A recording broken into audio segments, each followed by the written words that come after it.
Good morning friends. तो अब हम इस प्रॉब्लम को सॉल्व करेंगे। सिंगल एंट्री की प्रॉब्लम है, अच्छी प्रॉब्लम कहेंगे इसे हम। Mister A runs a business of readymade garment. He closes his the books of account on 31 March. Balance sheet March 11 की दे रखी है, ठीक है। You are furnished with the following information. His sale for the year March 12 was 20% higher than the sale of the previous year, out of which 20% sales was cash sale. अब ये पता नहीं है, पजल कर दिया।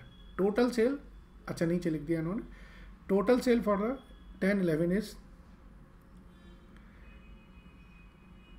5 lakh. Payment for all purchase are made by cheques. Goods are sold for cash and credit.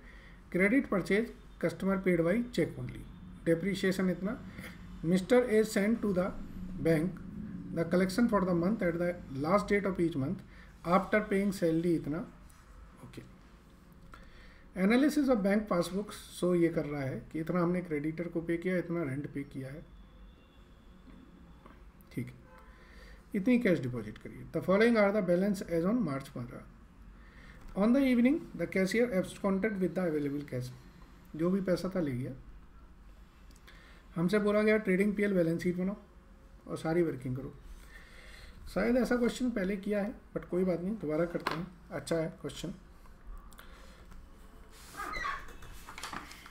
तो सबसे पहले ओपनिंग बैलेंस शीट दे रखी है, तो वो बनानी नहीं है। तो एक हमें बनाना है trading and profit and loss account for the year ended 31 मार्च 12।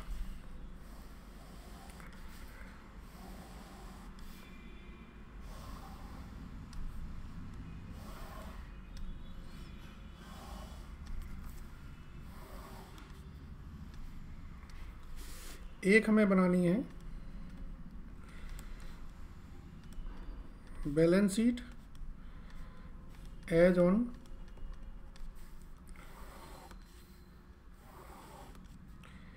31 मार्च 12।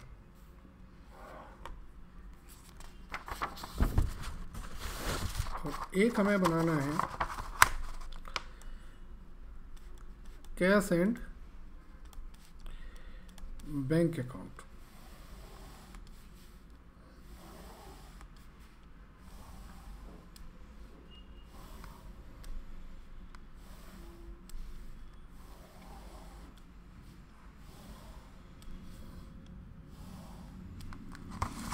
और इसके साथ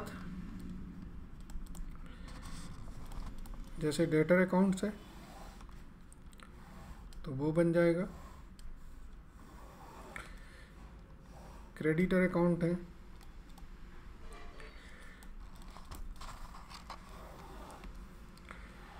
वो बन जाएंगे, और कुछ वर्किंग नोट्स बन जाएंगे जो हमें ज़रूरत पड़ेगी, ठीक है। यहाँ हमारे वर्किंग नोट्स बनेंगे। क्वेश्चन में क्या दिया है? अब जो क्वेश्चन में दिया पहले उस वर्किंग को कर लेते हैं। इन्होंने बोला है सेल फॉर 10-11 कितनी है? 5 लाख। तो सेल फॉर 11-12 क्या होगी? इसमें 20% जोड़ दीजिए, तो ये हो गया 6 लाख, ठीक है। 11-12 की सेल कितनी होगी? 6 लाख रुपये होगी। ओके। अब कैश और क्रेडिट दोनों है, पता नहीं है कि कितनी कैश सेल है कितनी क्रेडिट सेल है, ठीक है। तो वो हमें कुछ ना कुछ वर्किंग नोट से निकलेगा। अच्छा, नीचे लिखा है out of which 20% sales were on cash basis. पहले पॉइंट पे लिखा है। सो अब इसमें से कैश सेल 20% है, यानी कि 1,20,000। क्रेडिट सेल 80% है, यानी कि 4,80,000, ठीक है। ओके। तो अब इसके बेसिस पर मैं कैश बुक, डेटर, क्रेडिटर्स, ये स्टॉक सब अकाउंट बनाता हूँ। जैसे कैश इन हैंड है 28,000, कैश एट बैंक है 38,000। तो ये कैश, ये बैंक, ये कैश, ये बैंक। ओपनिंग बैलेंस इसका 28,000, इसका 38,000। डेटर्स का ओपनिंग बैलेंस है वो कितना है 1,00,000। क्रेडिटर का ओपनिंग बैलेंस कितना है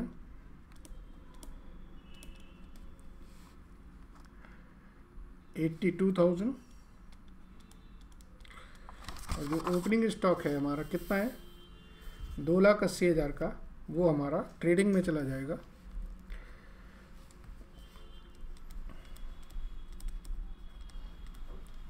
ओपनिंग स्टॉक के नाम से।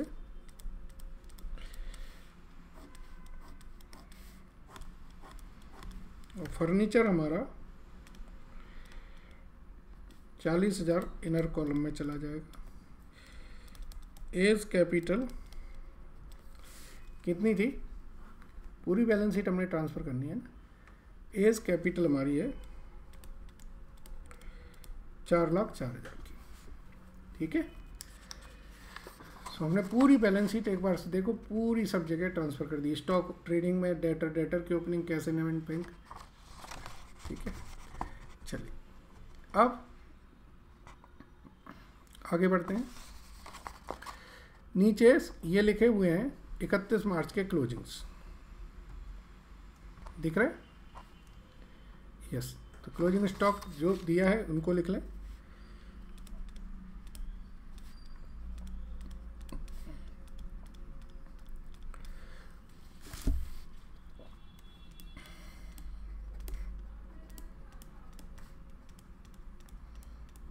ठीक है जी। डेटर से 1,20,000 है, क्रेडिटर 1,46,000 है।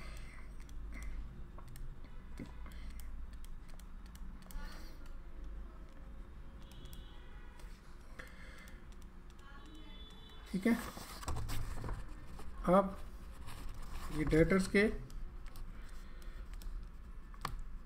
क्लोजिंग बैलेंस ले लें। ये 1,00,000 और क्रेडिटर के भी क्लोजिंग बैलेंस ले लें 1,46,000। ठीक है, कैश सेल हमने निकाली थी तो वो 1,20,000 थी। क्रेडिट सेल हमने निकाली थी तो ये 4,80,000। ठीक है, इस 4,80,000 से हमारा कलेक्शन निकल आएगा।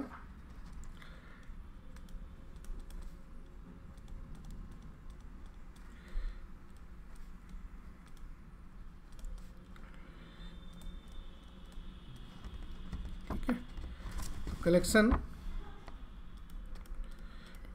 4,60,000 हमारा डेटर से कलेक्शन आ गया। अब आगे पढ़ें। क्वेश्चन में लिखा है पेमेंट टू क्रेडिटर है 3,00,000, रेंट दिया है 16,000 और कैश डिपॉजिट कराइए 80,000। तो क्रेडिटर को पेमेंट किया 3,00,000, रेंट हमने जमा कराया 16,000 और कैश डिपॉजिट कराया हमने बैंक में 80,000। तो कॉन्ट्रा एंट्री हो जाएगी।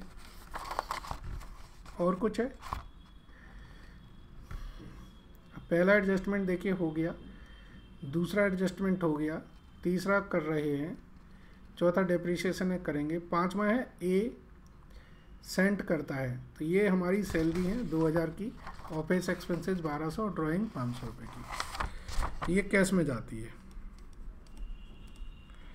तो सैलरी हमारी पर मंथ है तो 24,000, ऑफिस एक्सपेंसेस 14,400, ड्राइंग 6,000। तो ये सारी चीज़ें हमारी ट्रेडिंग पीएल में आ जाएंगी।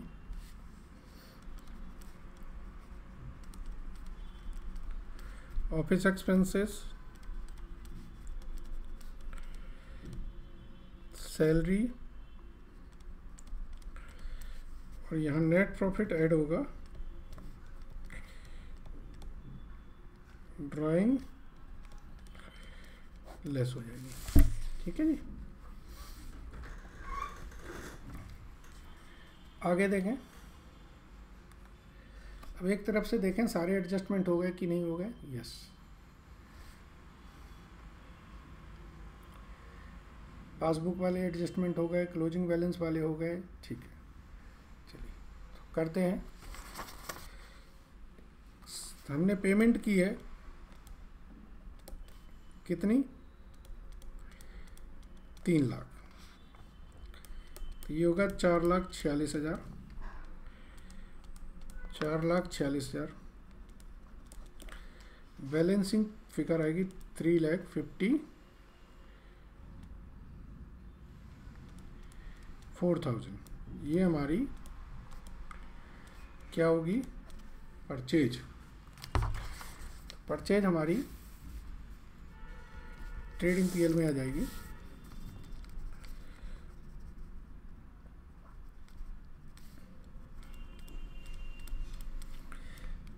सेल हमने,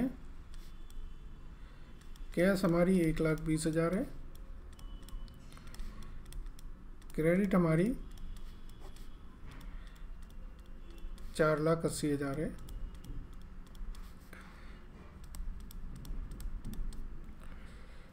इसमें से बैलेंस आएगा ये 1,16,000।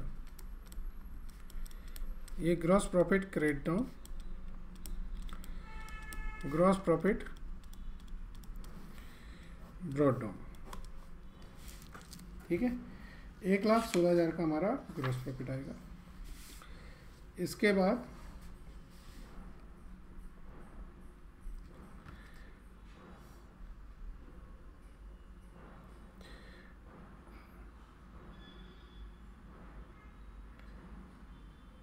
अब कैश एंड बैंक बैलेंस को बैलेंस करें पहले, उससे पता चलेगा हमारी कितने की कैश चोरी हुई है। ठीक है, उसी से पता चलेगा कि कितनी चोरी हुई है हमारी। इस तरफ का टोटल आ रहा है हमारा कैश का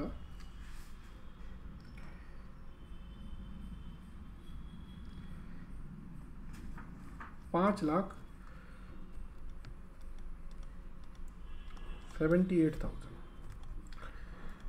और कोई हमने खर्चे किए नहीं है, तो ये हमारी क्लोजिंग बैलेंस आया बैंक का। इस तरफ का टोटल आ रहा है 1,48,000।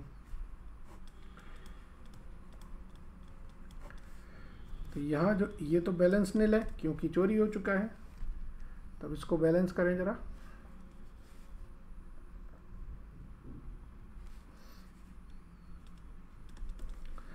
देखिए 80,000 और 30,000, 1,10,000, तो इसमें 38,000 बचेंगे, तो ये बचेगा 23,600। तो ये कैश स्टोलन, जो चोरी करी है कैश की।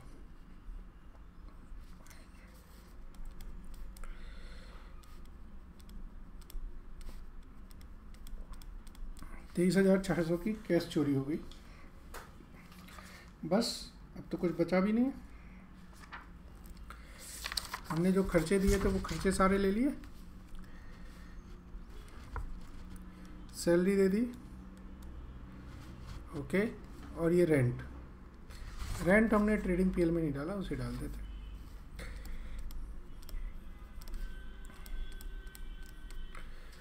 ठीक है जी, और बताइए क्या बचा। तो एक बार क्वेश्चन ऊपर से नीचे तक थॉरोली देख लें। ओपनिंग बैलेंस शीट दे दी थी, ओपनिंग सब जगह ट्रांसफ़र कर दिए। सेल्स वाला एडजस्टमेंट पहला हो गया, दूसरा, तीसरा, चौथा डेप्रीशिएशन रह गया। सो डेप्रीशिएशन दे दें 10% से। सो 10% से डेप्रीशिएशन कितना होता है? 4000।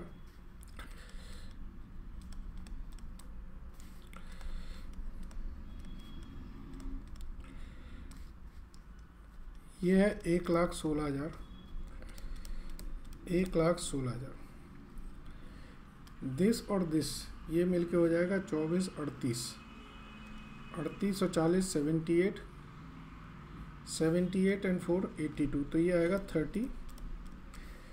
ये नेट प्रॉफिट आया, तो यहाँ 34,000, तो ये 4,02,000। सॉरी 36 नहीं है, ओनली 6,000 है, तो ये 4,32,000 आएगा, और ये आएगा 5,78,000।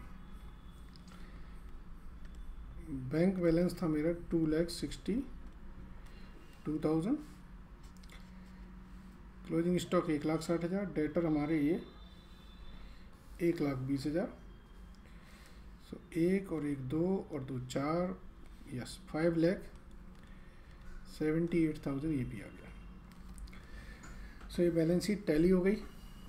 इसमें कोई ज़्यादा काम नहीं था, 1-2 एडजस्टमेंट थे, बाकी सिंपल प्रॉब्लम थी। आई होप आपको क्लियर होगा पॉइंट। Thank you.